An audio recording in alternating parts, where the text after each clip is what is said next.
everyone. Welcome to At America. My name is Ganara, one of the e-guides here in At America. I hope that everyone is staying safe and healthy today.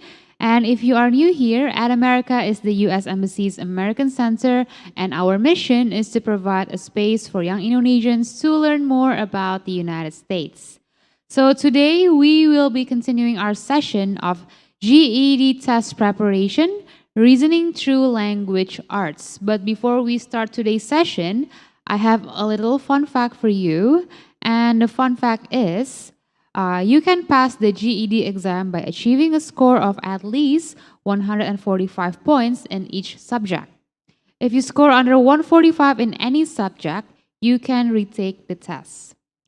And now, without further ado, let me introduce you to our moderator, to our facilitator for today, and he is Zakaria Shatkam, a GED qualified instructor. To Zakaria, the time is yours. Yes, thank you. Thank you so much. Hello and welcome everyone to another session of GED Prep Class by At America, Reasoning Through Language Arts, so as we all know it, English. I'm going to share my screen and do the talking after that. Okay. I hope you're not really bored by this question, but yes, you can see my screen. This is session 6, and I apologize for the cancellation of the previous session. I wasn't feeling really well. I wasn't feeling well at all. So that's why we had to reschedule it. But we are going to continue, and we will continue this until we get through this, and hopefully you all pass the RLA test of GED. Anyway, so this is session 6. In the last 5 sessions, we talked about reading nonfiction text. In the first 2 sessions, we overviewed reading comprehension in general, but in session 5, we talked about Session 3, 4, 5, we talked about reading nonfiction text. And today we are going to talk about how to analyze nonfiction text. So this is session 6. And to like a little bit of recap, I went on Mintmirror and I saw some questions there.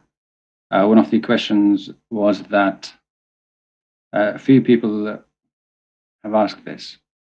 So the question is, how can we continue, or how can we keep up with the class if we have just joined in? My answer to that is this review right now, and also in addition to that, I'll go on and talk about other questions and how you can find these sessions. Of course, you have access to Notion site, which is great. Anyway, so far, we have talked about reading comprehension. We have talked about what the GED RLA test expects you to understand. And we talked about what we need to do. And of course, we need to read and analyze written materials.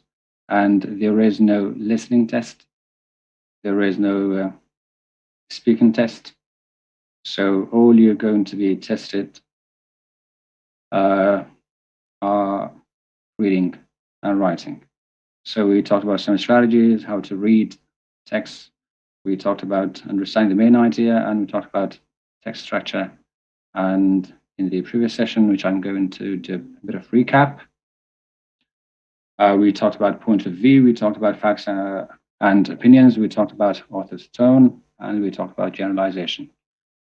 So point of view, we all understood that there is this first person, meaning always when an author writes or a narrator narrates from a first person's point of view, they use the pronouns I, me, my, like I did this happened to me, my, this thing. Anyway, we talked about facts versus opinions, which there is going to be a little practice. To that point, open your Mintmirrors, and when we get to the slide, we'll go to the code. You'll go on Mintmirror and write down the code and answer the questions. Facts versus opinions. Facts meaning that statements that can be either proven or disproven. So if a sentence like this, let's say someone says Ali is 20 years old. So this is a fact. A fact meaning, at least in the text, this is written as a fact. Oh, John is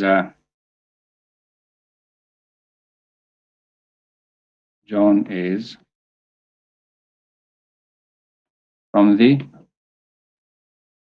USA. So statements like these two can be proven or disproven. They can be written as facts in the text, but if you look at them and if you do some research about them, then you can find out whether they are true or false, meaning that these statements are known as facts. So later on, if you have been following the academic writing, which again, if this is your first time, there is also a writing course, a writing program done by At America, and you can practice your writing and learn more about the writing section of GED through that program. So if you're writing, generally you are expected to write down as if all these statements that you have written down are facts. So you can't really say in your writing for GED, let's say, which is, after reading two opposing arguments, you decide which one is better supported, and then you write your own argument as to why you found that one to be better supported, and substantiate it with some quotes and some paraphrases from the text and also from your own knowledge. Anyway, so you write down all your sentences as facts. You can't really say, I think that this is I believe this is No, you say that this is true. That's it. I think this is true is not a statement that can be proven or disproven, because I think, like, no one can prove or disprove whether you think that or you do not. Anyway, so John is from the USA. This statement, this can be proven or disproven. This can be either true or false. There is no argument. There is no in between. It's either true or false. Ali is 20 years old. Again, either true or false. So these statements are known as facts. And then we went on and talked about author's tone. Author's tone meaning that how an author writes about a topic, in what tone. And I gave you the example of, when you read someone's text and you kind of assume, okay, what this person's feeling or mood or whatever you want to call it is right now. So you read the text and you kind of, okay, so what words has this person used? So if someone asks you, okay, we are going to that, and then they do not invite you, that means that the person doesn't really want to invite you, of course. And then you understand from the tone of the author, just like the texts that you receive, you get those kind of texts in the RLA test. So by reading author's text and also by analyzing the words, phrases, and the way an author speaks about a topic, you can look out, let's say if an author is writing for something like, let's say, Jakarta is not crowded. Let's say this is the main idea.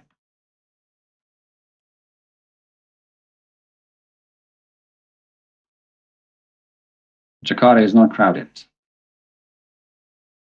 And then the author, when usually, or generally, you are expected to write down something from, opposing arguments as well. So the author might say, okay, people who believe that Jakarta is crowded have no idea what they're talking about. So then you can infer that, okay, this author is actually against those people and kind of hates those people. Then you can say, okay, this author actually deems those people to be stupid. Might not be true, at least according to this author. Anyway, we talked about generalization, where generalization meaning that when you read a few examples, when you read a few facts, when you read a few statements, then it's up to you, it's up to the reader to to summarize all of them, to put all of them together and to generalize, to say, okay, so this is true about these groups of people or these topics or these issues. Let's say you are, you're conducting a poll, and in that poll you ask 100 people. You ask 100 people, okay, whether they have watched Game of Thrones, let's say, for instance. Or maybe that's a bit. Some of you are saying so, some of you may not have watched it anyway. So let's say you ask people whether they have watched a TV show or series or Money Heist. Anyway, and then, so this is actually, you want to kind of come to a conclusion whether most people in Jakarta have watched that specific TV show or that specific series. Then you can say, okay, I want to ask from people of Jakarta, and then you go to Jakarta, and then you go to different areas of Jakarta, and then you ask 100 people. Let's say you take 10 people from one place, 10 people from another area, and then just like this, to have opinions from all over Jakarta. Then you can say that, okay, 55 people have watched it, and 45 people have not.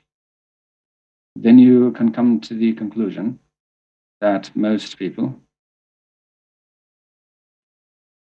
in Jakarta have watched Game of Thrones or have watched Money Heist. Okay.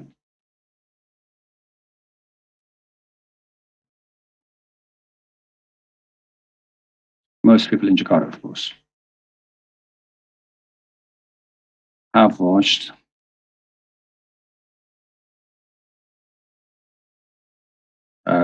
that specific series. This is not anything, by the way. That specific series or whatever you want to come to a conclusion about. So this is generalization because you are, conducting a research, you are doing a poll, you read statements, and then you come to a conclusion. You use the phrase like most. In generalization, the mistake that usually people make, as someone has turned on the video, anyway. So in generalization, a mistake that usually people make is they use phrases like all or no one. I want you to avoid those words, where everyone is included. So you want to use phrases like most, some, more than 50%, less than 50%. So be really cautious with that. Anyway, now we'll go and hello, Ali Rizasani, could you please turn off your video? Yeah. Anyway, so let's go and talk about the questions. Sorry about that. Yep, actually shows on my screen. Anyway, let's talk about the questions. So one of the questions is there any way we can do show facts, not the feelings, how we can prove several factors? Okay, I assume this is actually, there are two questions. The first one is, how can we show facts and not feelings? As I said, you can actually state, oh, sorry, you have to state your opinions as facts.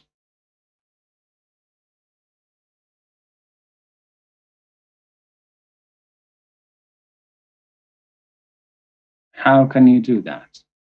For instance, let's say you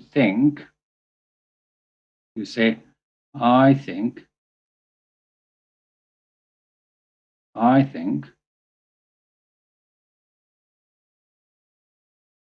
football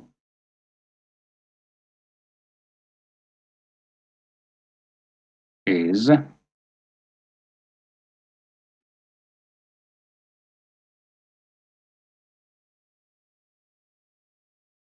a beautiful game. Let's say, for instance, this is clearly an opinion, right? If you remove the think and I, then you say football is a beautiful game, and then you can actually go on and talk about people who love football and people who think that football is a beautiful game. And you can include maybe some research that have been done, where people have been asked, what is the most beautiful game, or whether football is beautiful or not. Then you can just say it here and then just make up a few things. It's not going to harm anyone. But if you have real statistics, use them. I don't advise it, so you can't do that. Anyway, or you think, you say something like, I think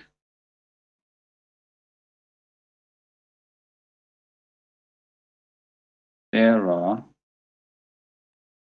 50 people in this room.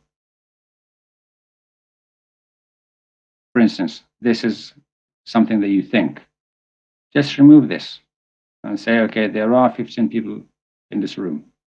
If you want to write down, if you have two opposing arguments, one is, let's say, asking for a hospital to be built, and the other one is asking for a school, and they all talk about needs and all, that you agree that, or maybe you think or you believe a hospital should be built. Then you can say that instead of saying I believe, I think, my feeling is that, okay, my intuition is that, or my instinct is that we need a hospital. Then you could just say people need hospital more than school, and then you could substantiate that claim through some evidence from the text that you have. Or maybe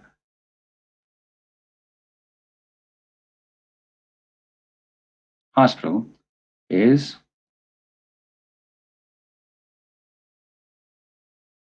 needed more than a school. And then you can go and talk about that. Anyway, and in your writing, this is, of course, beyond the scope of this class. But anyway, in your writing, always use facts, because GED style essay, you might have heard of this phrase.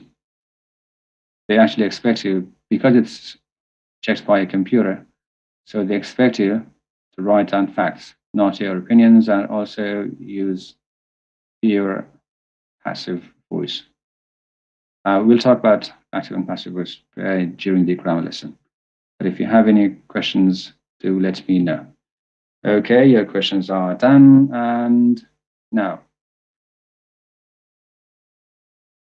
So in today's session, because this is about analyzing a informational or non-fiction text, we are going to talk about purpose of text, meaning that, okay, what a text wants to tell you, or what purposes are texts generally written for. We'll talk about evidence. We'll talk about what evidence is, or what is constituted as evidence, or what is considered an evidence. what types of evidence there are. And also, we are going to talk about where you can find them. We'll talk about validity of arguments, meaning that, okay, how can you determine, how can you decide, how can you distinguish whether an argument is valid or invalid. But before we do that,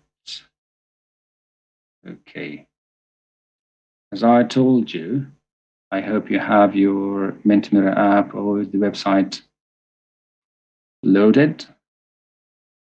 So please go to this Mentimeter code. I'll check this again, but I am quite sure, I'm certain that this is the correct one. So go to this Mentimeter code and you'll have 5 minutes.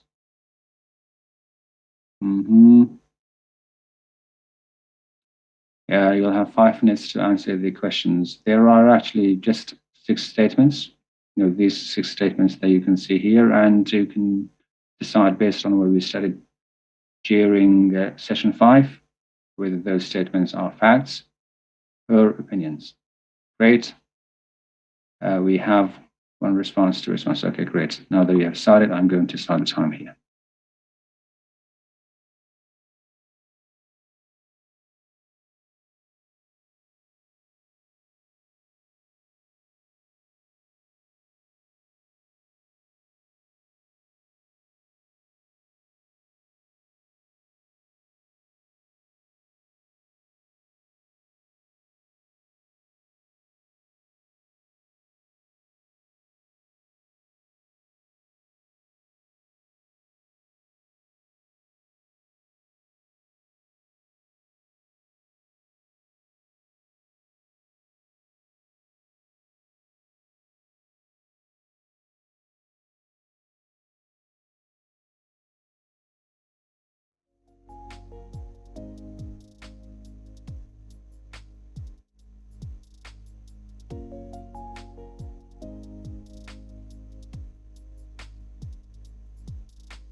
Okay. Sorry for the mishap. I hope you can hear me now. Yes, time is up, and seems like most of you got the questions right. We will go to this slide and talk about whether you got all of them right or wrong. Oh, which slide is this one?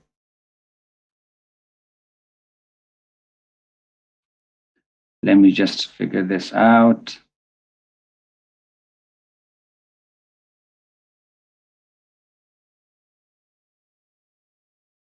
Okay. This is weird. Come on.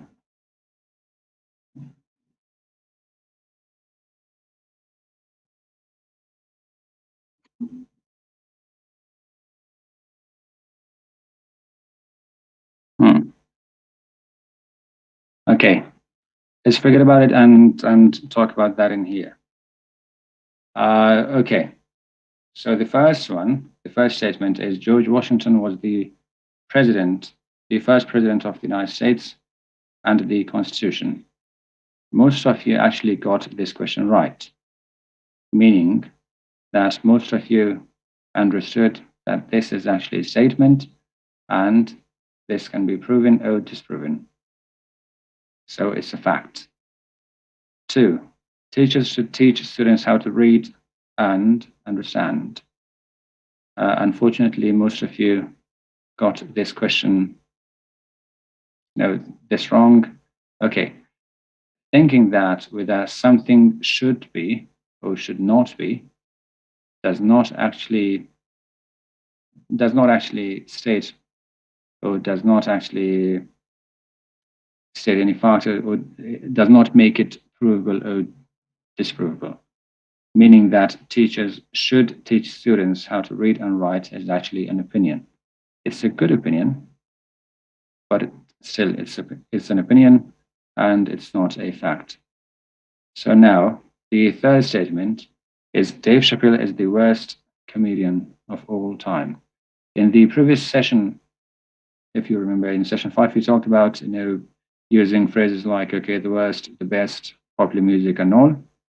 These are actually statements that cannot be proven. These are personal opinions. So 3 is opinion, 4. 2 is opinion, 1 is fact, by the way. So 4, popular music today is not as good as it was in the past. Again, opinion. Might be true, but an opinion nonetheless. So now, the 5th statement is diamonds are the hardest substance on Earth. Again, you can prove this or disprove this. So, fact. It is stated as fact, and it is fact. And number 6, I believe in equality for all people. Again, it's a great opinion, but it's unprovable. You can't really either prove this or disprove this, whether someone believes in something. So, opinion. Now let's go to the next one. The next statement. The next one is purpose of a text. If you remember in the beginning of the session, I said that today we are going to learn about purpose of a text and what purpose does a text serve when it is supposed to serve according to the author. We talked about author's tone in the previous session, and we understand that when an author wants to say something, even indirectly, they actually kind of express those opinions or imply those opinions through specific words, their use of words and phrases. So the first one, purpose of a text, if you read books and if you like reading books, texts are mainly written with the books. Essays, even one simple sentence. One of the purposes that a text is written for is to entertain. To entertain meaning that to either make you happy or sad or whatever, to entertain you, to keep you retained. And you can see this example in, okay, you can see this example in novels, in poems, sometimes in a simple quote, songs.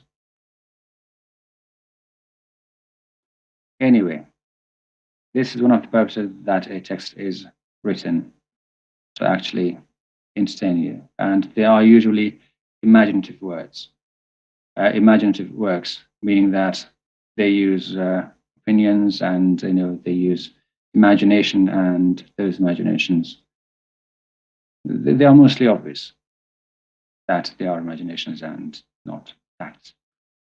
The next purpose is to inform, instruct, explain, or describe. This is usually what you know, the type of text that you see written on newspapers, written on books. Let's say if you have a book and you can see the book has in the first part like explanation, and then it instructs you how to read that text, and then it kind of there is a test or a quiz to see whether you understand what you have read. So basically, usually educational books,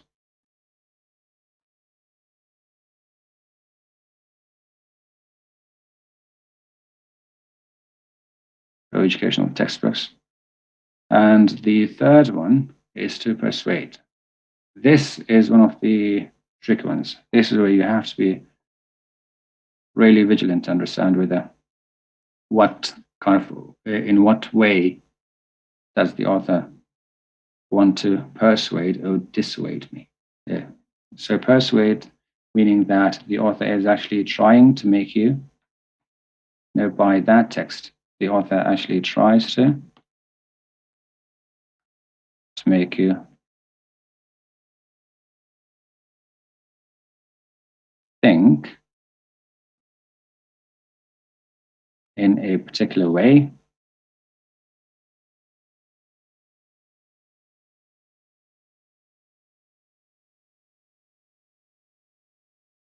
or actually, the author actually tries to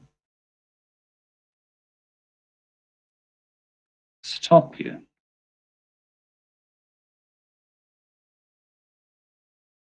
from thinking.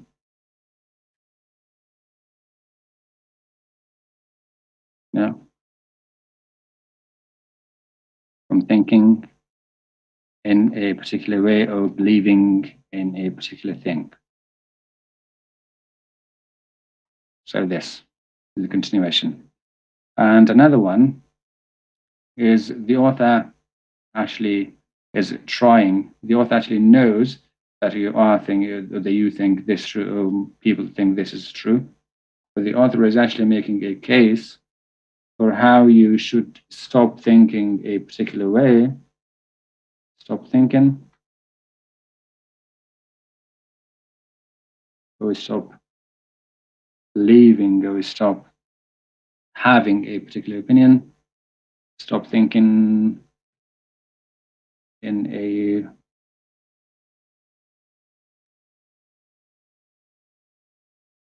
particular way. And in addition to that, the author actually tells you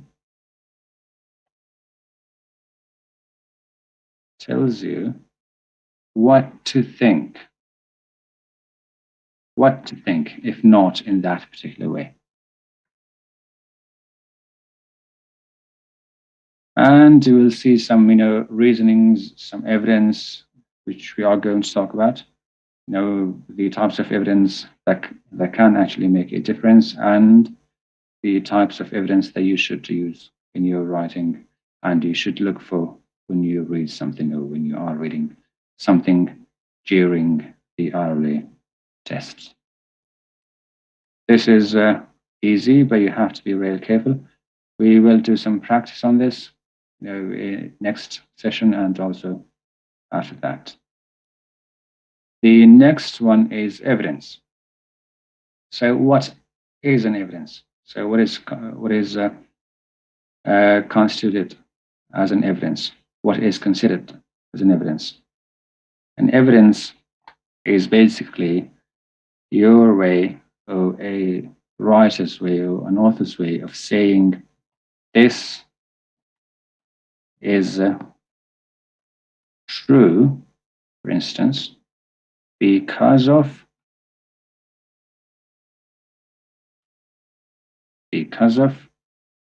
these reasons. And those reasons can be different types of evidence we are going to talk about. And the way to find them, of course. So when you are reading something, when you read something, it doesn't really matter whether it's for GED or you are reading to understand something on an article, or whether you are reading an essay, an academic essay written on something. So what you generally will see is that you will see the first paragraph. Paragraph 1 is the introduction.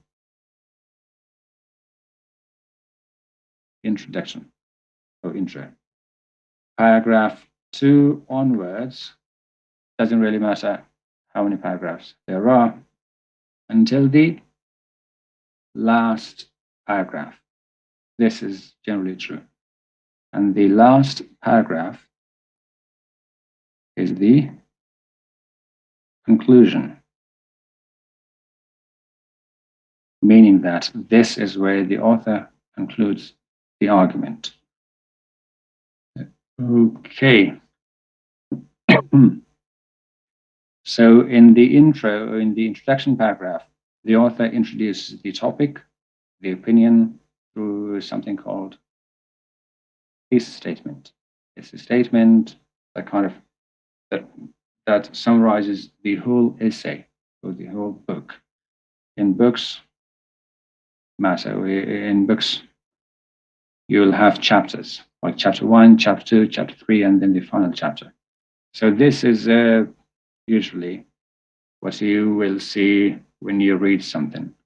So the evidence, or different types of evidence, can actually be planted or written down in the different paragraphs. If paragraph 1 is if you remember from the previous sessions, we talked about main idea and how to find the main idea. And the main idea, as we all know, is the central idea that holds the whole passage or the whole text together. And we said that, okay, the main idea needs to be supported, or the statement, it can't really be the main idea if it's not supported by any other statement in the whole text.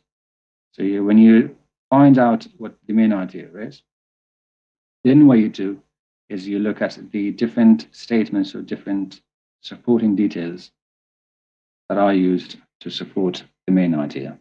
And in those supporting details, you will see different evidence.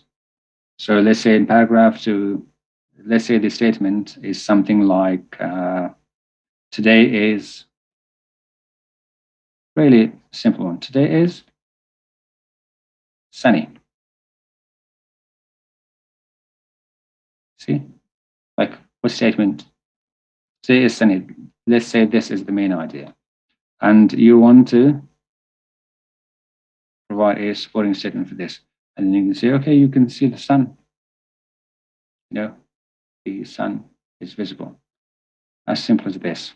So when you read a statement and you see a supporting detail for that, then you will see different types of evidence. This one is logical reasoning, of course. And then if you remember from the session we talked about, Jakarta being crowded is not really a bad thing. It's really good for traffic. And one of the reasons that you could give for that is, there are fewer accidents, and people drive slowly. You can cross the roads safely when you're walking.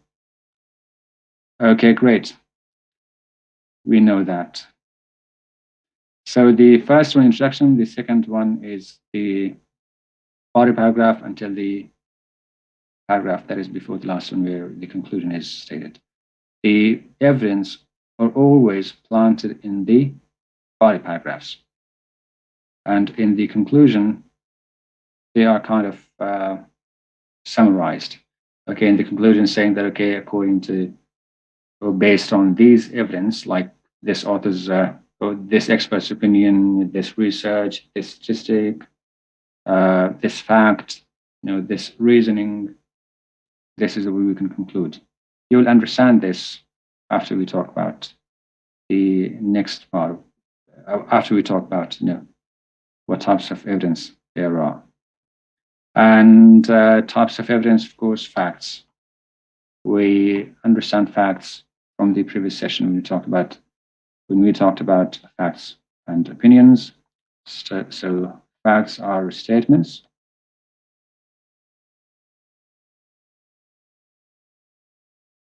that can be proven or disproven, or proved or disproved.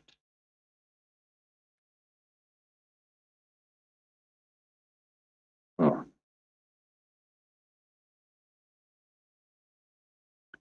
The statistics basically numbers.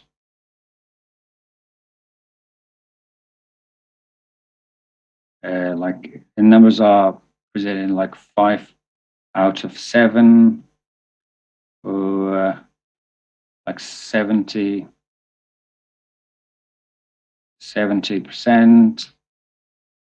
or 60%, or whatever. Like 3,000 people live out of 5,000. Let's say in a city where 5,000 people live, 3,000 of them believe in this. This is a statistic, meaning that you will see numbers. And anecdotes, meaning that if the narrator of that passage, or the writer of that passage, if they use their own experience, a story from their own life, they'll write down some anecdotes of their own, or they'll write some anecdotes from different people, from others, saying that, okay, this person lives in this town and this has happened to this person. So anecdotes, examples, if an author, or when an author tries to persuade you to stop believing, for example, ghosts exist, you'll see examples. Okay, people who have seen ghosts are usually schizophrenic, or they have mental illnesses. Usually, I'm not saying all of them. See, this is how you generalize. If I say everyone, all the people who see ghosts are mentally ill, that would be an absurd statement, and I could be scrutinized for that. But when I say usually, when people see ghosts, so most of the people who have seen ghosts are mentally ill or schizophrenic. If someone comes to me and say, okay, I've seen ghosts, but I'm not mentally ill, I said most people, and you're not included in that. See, this is how you generalize. Anyway, so expert opinion meaning that if you are talking about a specific topic, you have to use someone who has expertise in that subject. If you're talking about, for instance, the most recent one, let's say COVID. If you're talking about COVID-19 and the symptoms, effects of the body, then you can find someone who has studied viruses, especially viruses like COVID. So viruses, someone who has studied viruses, and they have specific knowledge, and they know exactly what types of viruses have what types of symptoms. And then you can say, okay, this is the expert, and this expert has studied in this field for 20 years. And as soon as you see that someone who has been in the field but 20 is someone who's done the research, someone who's done the work, and someone who has the academic background, the necessary knowledge and skills. Then you can actually believe in that person's word or in that person's opinion. So expert opinion, graphical evidence. Graphical evidence meaning that, okay, you will see charts and you'll see graphs, you'll see bars like pie chart. If you don't know these, charts are really easy, bars are really easy. This is basically a bar. This is, for instance, 3, 2, 3. And this one, for instance, let's say 4. And these are, for instance, one statement, another, and another. And then the question would be like, okay, which statement has the most number of supporters? The most number of supporters. And then you can say, okay, the one with the 4 supporters. And then you can find out that statement. Let's say that statement is option B. And then you can say, okay, option B. Anyway, so graphs, again, graphs really easy. So you'll see something like this, and then you can see increase and decrease and everything. Bars again, this is bar. Pie chart is basically this. Okay, and then you can see that, okay, 30% of people believe in this, 40% in this, and the remaining 30% in this. These are the types of evidence that you will see. And the most important one, I believe, that is going to really help you understand, write down your own statements and write down your own opinion and support them, is this last one, logical reasoning. Logical reasoning meaning that, okay, you make a logical case, you make a reasoning that is logical, that makes sense, and this is usually true for authors as well. When they want you to, for instance, you should wake up, you should, let's say, this is the main idea, even though it's an opinion, or maybe waking up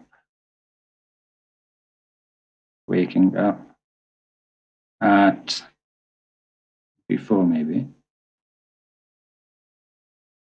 5 a.m. is a healthy habit, a healthy and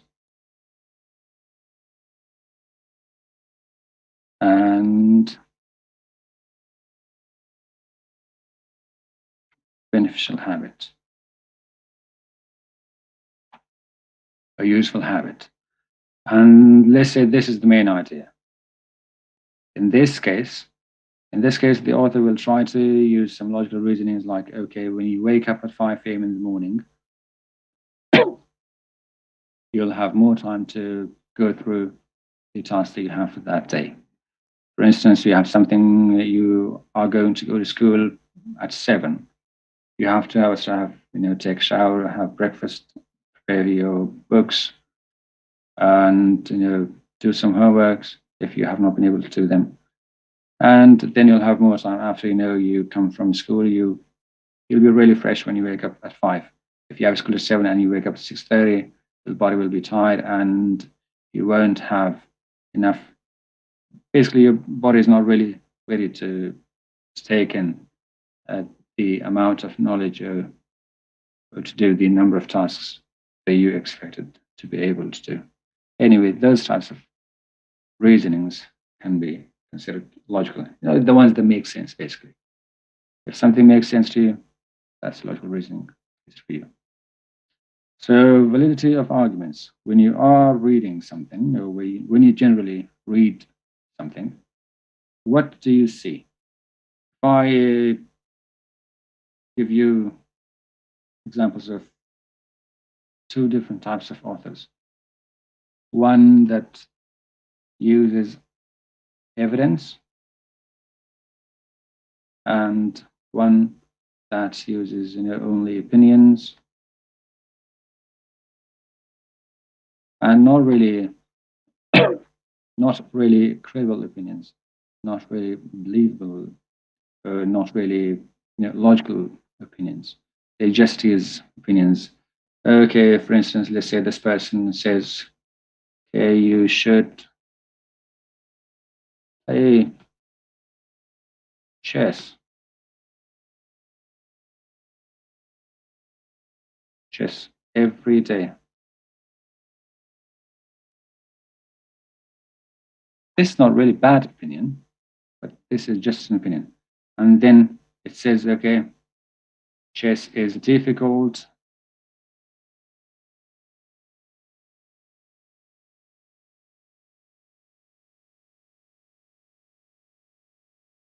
But you'll figure out a way. For instance,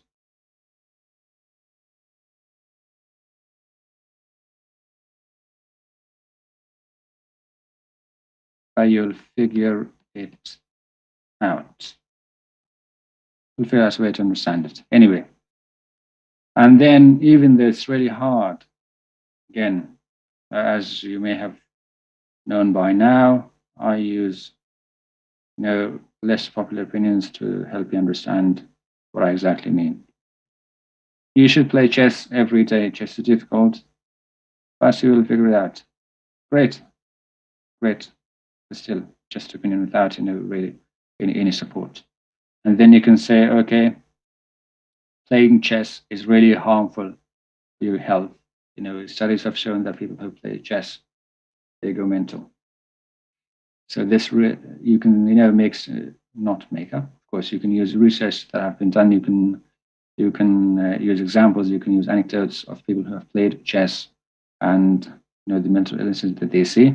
So let's say the main idea of this is playing chess,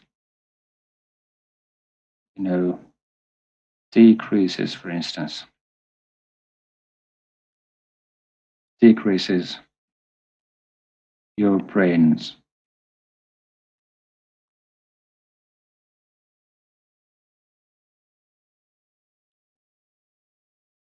ability to what? Ability to be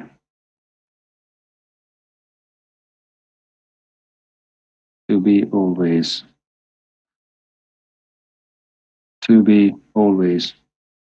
ready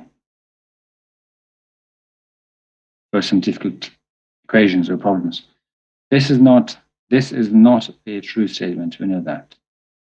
But anyway, if this person uses some statistics saying that, okay, 50% of people who have played chess, they have gone mental. 3 out of 4 chess players, they go crazy. They lose their mind, their brains lose their capability and the ability to understand or to comprehend basic tasks. And then you can talk about that. When you see something like this, that is just, full of opinions, and then you see another essay or another argument that uses statistics, and uses some experts' opinion saying that, okay, the brain doctors, the neurosurgeons, people who have studied neurological diseases, they can attest to this as well, and they have expressed their opinion regarding this matter. Anyway, that is with the bad example, and now let's look at 2 different great examples. And from the statement here, you can definitely see that validity of arguments depends on the evidence provided in the text. So when you read, this is really great for your writing as well, for GED style essay, right? GED style essay, or that you are supposed to write in the writing section of GED. So how do you compare evidence and decide which one or which argument is better supported? Let's say, for instance, in this essay, I'm going to call it 1, and I'm going to call this 2. Let's say in essay 1, you have an opinion. I'll just make an opinion. We should have 3 days off and work only 4 days a week.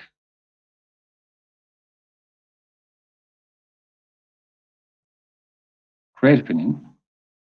But let's see whether it's supported. And then in this one, we're okay. Working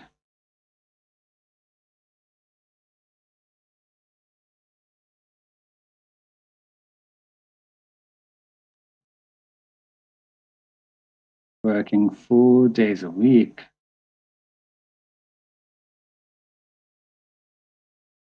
will reduce our improvement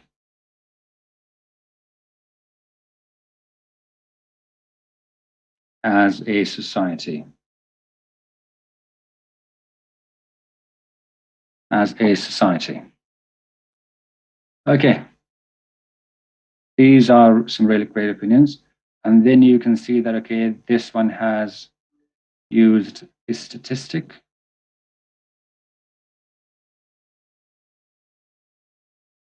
This one also has statistic. I have to maybe write this down with a different color.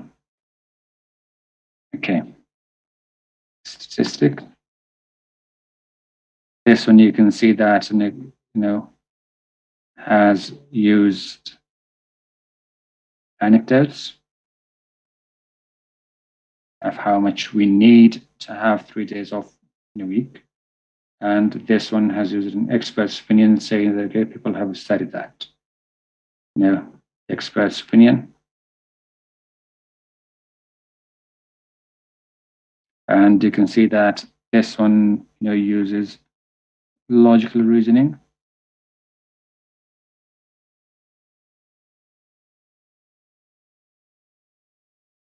And then you'll see that, okay, this one has used a graph showing that how much decrease or decrement, how much reduction people have seen in improvement of a society when they started working 4 days a week.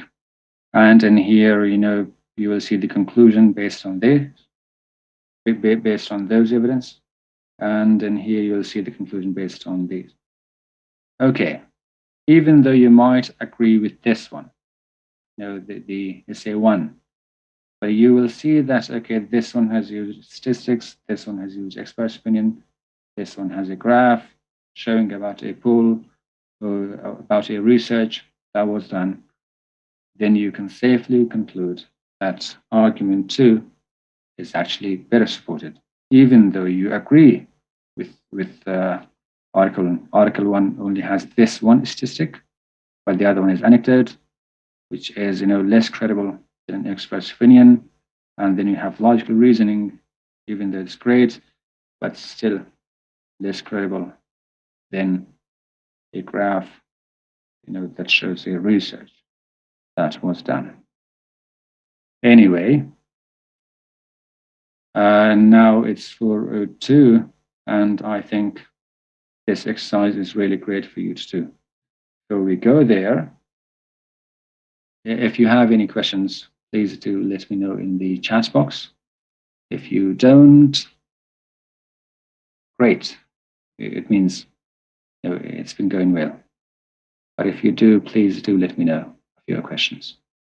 Anyway, now open your Mentimeter app or go to mentimeter.com, because the next slide will have a really long reading, which will take about 15 to 20 minutes to read and answer the questions off. And after that, at the end of today's session, I'll also give you homework. This is the first time that's been done, but you'll have write down the Mentimeter code that I will send in the end before you leave, and to go and try your luck. See how much you have understood so far and how much of the things that you have learned in here make sense, and how much, basically, how well you know now about comprehending topics and texts, and especially nonfiction texts when you read them. And if you have any questions, as always, feel free to the good go to that code that I'll share. I have shared, and I'll share again, and ask your questions. We have some questions remaining on that Mentimeter code. We'll get back to that now. I hope you have your Mentimeter app opened, because I'm going to time you when I go to the next slide. And here we go. Doesn't seem like going. This text is the Library of Alexandria, and you will have 15 to 17 minutes. I'll just check the questions and check that presentation, and if most of you are able to answer the questions, read this and answer the questions in 15 minutes, great. If not, I'll give you an additional 2 minutes. Okay, go to that code 69515005 and answer the questions there after reading this text. By the way, if you are using one device, I can totally understand. I have this text written on Mentimeter as well. But if you have two devices and you can read this text on this screen and go and answer the questions on the other one, it's fine. Someone have asked whether they can leave. Yes, it's your choice. You can stay or leave. Yeah, okay, great. Now it's 4:05, and you have 15 minutes until 4:20. I hope it's enough, and I hope you are able to read this and answer the questions on Mentimeter correctly. Good luck, and let me know if you have any questions.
Okay, time is up. And let's see how you all answered. I think this is enough because most of you were able to get all the questions, at least answer all the questions, know all the questions that you wanted, that you had to answer. And I don't know why on this, it doesn't seem to actually go. Okay, great. Seems like it's working. Now the first 6 slides, they were actually the same text that you saw on the screen here. So fine. And this was the first question. So which statement is false based on the text? If you have read the text, then you know that Athens was a city-state in the Macedonian Empire. That is true. If you have read the text again, you know that A, the city of Alexandria is located in Egypt, and B, that Julius Caesar burned the library of Alexandria. Then you know that statement C is actually false. So the city of Alexandria was named after Alexander Hamilton. Alexander Hamilton was actually a more recent person than the city. So it can't really be named after that. Now, if you go to question 2, the question is which statement is true based on the text. If you have read the text again properly and you have concluded through the strategies and through the methods that we talked about, then you have found out that actually option B is correct. Books were a lot more valuable in 2050 BC than they are today. Because right now, of course, these days we have, you have the internet, you have different types of mediums where people communicate with one another, and books can be found very easily there, and hence their value, the book's value actually dropped. If you go to statement 3, question 3, the question is which best explains why the author writes about Google in the 4th paragraph. So if you read the paragraph really carefully, I'm really happy that I can see only the 3 options here. So the option D, he's persuading readers to give more information about our world to Google. Actually, that is not true. So he is informing readers that Google competes with libraries. Not really. He's making a modern connection to the ancient library's mission. So, the connection that the author, through mentioning Google and then through writing about Google, is trying to make is the connection between ancient library and modern connection. And to help you understand the ancient library through a modern connection. Statement for question 4. Question 4 is which event happened first according to the text? So option A says that the printing press was invented. Not really. Option D says the Library of Alexandria was built. Not really. Option C says Julius Caesar burned his boots.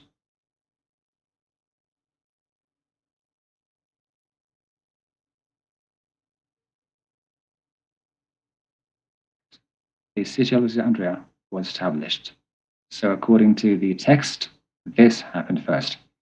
Again, if you have answered the question based on the outside knowledge or some external knowledge that you have, again, as I said as I have been saying, I think since the first day, is when you have been asked a question like this, according to the text, you have to just forget everything you know outside the text and focus on things, where you know based on the text. Okay, question 5. The question is that the Alexandrians did all of the following to obtain books except which? So option A says that seized books from visitors to their city. Okay. Did they do that? Yes, they did. Option B. Option B says that tricked neighboring cities into surrendering classic texts. Yes, they did. They had the power to do so. Option C says they spent lots of money buying any book they could find. Right? They did that. Made every citizen write a book for their library. Nope, this is not something they did. So number 5 is something they did not do. Option D is something they did not do in question 5. And they did all the other 3 statements mentioned here. So question 6, which best explains the author's purpose in writing the second paragraph? So if you go through this, you can see that A is actually the correct option, and he is trying to inform readers of the value of the library's collection.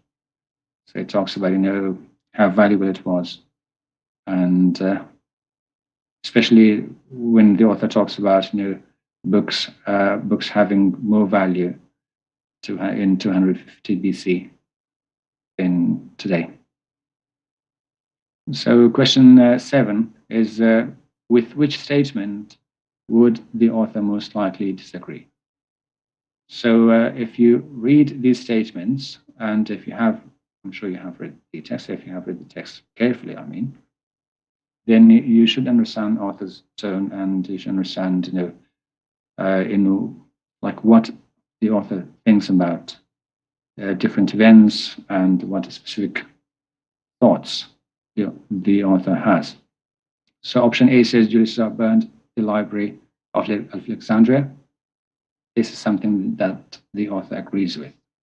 The question is, which one will the author disagree? The author most likely disagree. Option B says Alexander the Great founded Alexandria. I probably would agree with this, yes. Option C, the Alexandrians paid more money for older books. Yes, would agree, because classic books had more value. And option D, the Athenians scammed the Alexandrians for their silver. This is something that the author would disagree with, because the author believes in the value of books.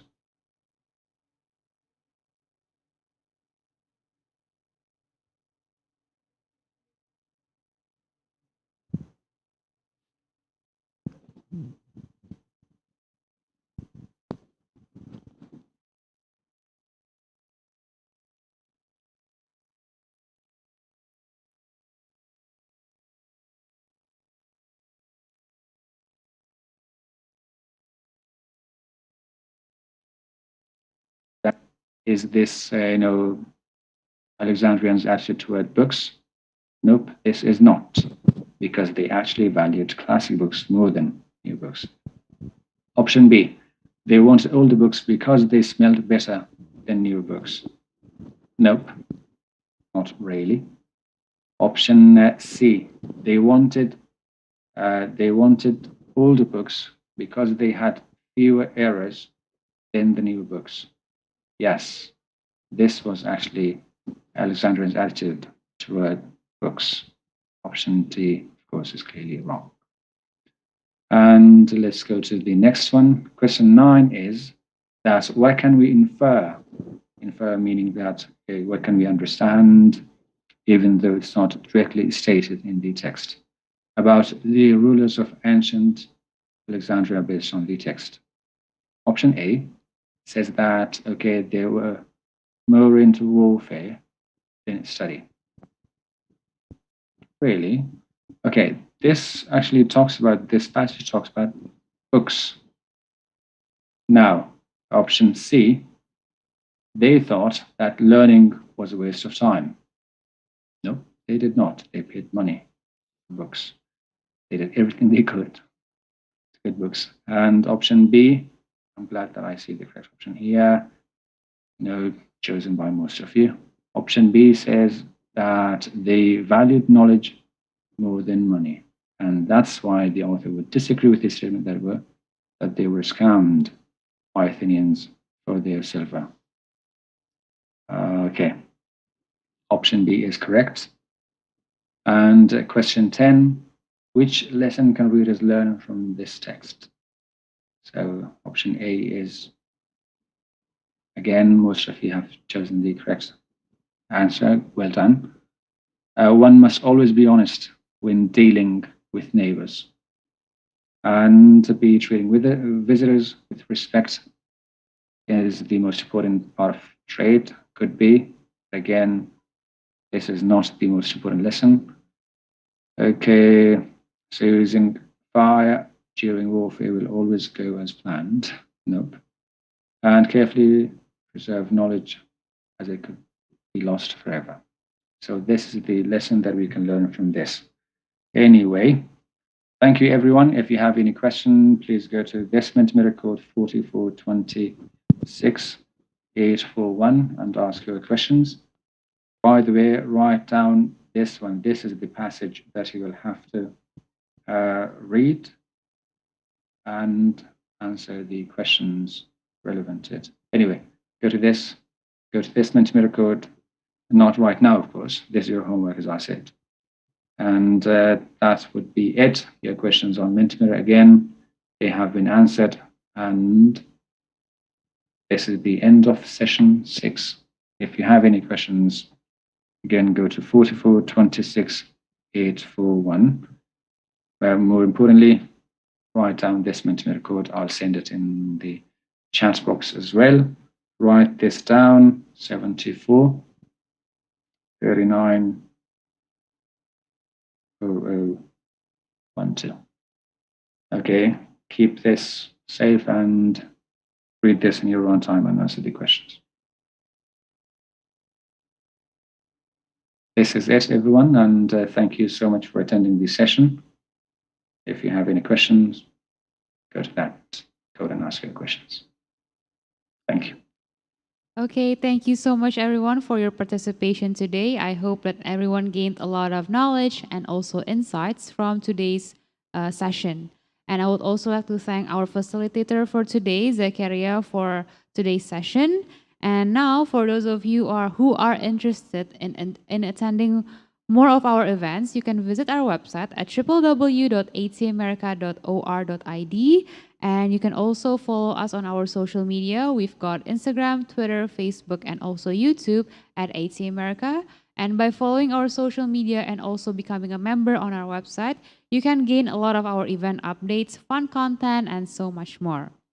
All right, everyone, with that, I think it is time to say goodbye.